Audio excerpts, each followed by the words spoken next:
The next debate on the agenda is blasphemy laws in Pakistan, in particular the case of Shagufta, Kausar, and Shafqat, Emmanuel.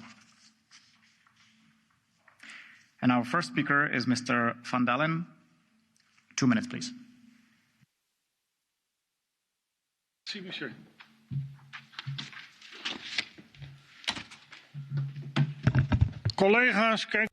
Colleagues, take a good look at this picture.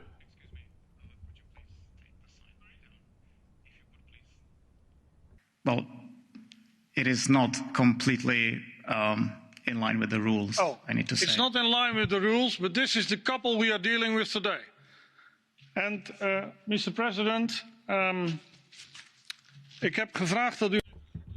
I've asked you to take a good look at that picture, because these are the human beings, real human beings in flesh and blood. They're in prison in Pakistan, these very people, and I showed you their picture. They were detained, and since 2013, sitting in prison in 2014, they received the death penalty. A Christian couple. They were accused of having used a text in English that they sent through a phone to a number of people. Blasphemy message. They didn't do it in their own language, Urdu, but condemned to death. And an appeal, the Supreme Appeal, once again was repeatedly postponed, probably because the Islamic extremists have put pressure on the judges.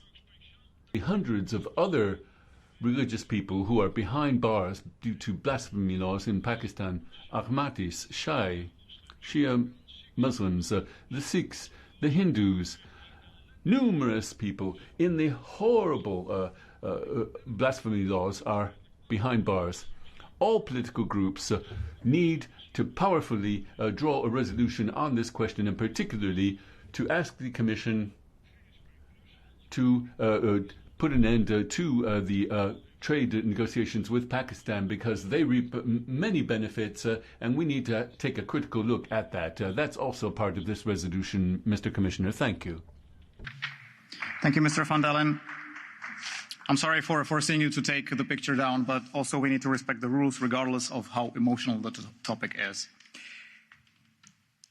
Our next speaker is Mrs. Insir. 1 minute and a half, please.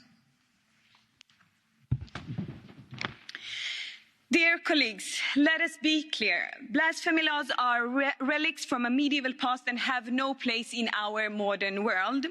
These laws are way too often misused to settle personal scores, with devastating consequences for those who are accused. In Pakistan today, through its blasphemy laws and potential consequences of speaking out or just being misunderstood, is leading to capital punishment. This is outrageous. This is almost too horrific to contemplate and goes against several of fundamental human rights. The case of Shagufta, Kausar, and Shafqat Emmanuel are examples of the horrific consequences. The S&D fully denounced both blasphemy laws and, of course, capital punishment, as this chamber have stated before, and I am glad that we included such writings in this resolution today. As the S&D negotiator, I wanted to take the also possibility to thank my co-negotiator across the parties for the very constructive negotiations yesterday. We in S&D are also satisfied with this report today, and we have managed to highlight the abolishment of death penalty, the call on the repeal of blasphemy laws, the broader consequence for these kind of laws for minorities, women, the poor, and other groups, as well as for civil society organizations, including journalists and human rights defenders. I finally want to emphasize the importance of interfaith dialogue in Pakistan and the announcing of the demonstrations and attacks against our member state, France. Thank you. Then our next speaker is Mr. Bütikofer. 2 minutes, please.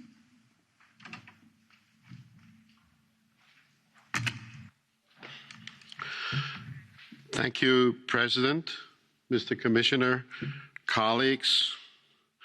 We're all united in the one stance that we oppose not only the specific cruel blasphemy laws that are being implemented in Pakistan, but any persecution of individuals because their use of the right to religious freedom. In this particular case, we're talking about a Christian couple that is under the threat of the death penalty. But as Mr. van Dalen has pointed out in his words, the same terrible laws have been putting many other people, many other citizens belonging to different creeds and faiths also in prison. And we could be talking about other individuals just the same.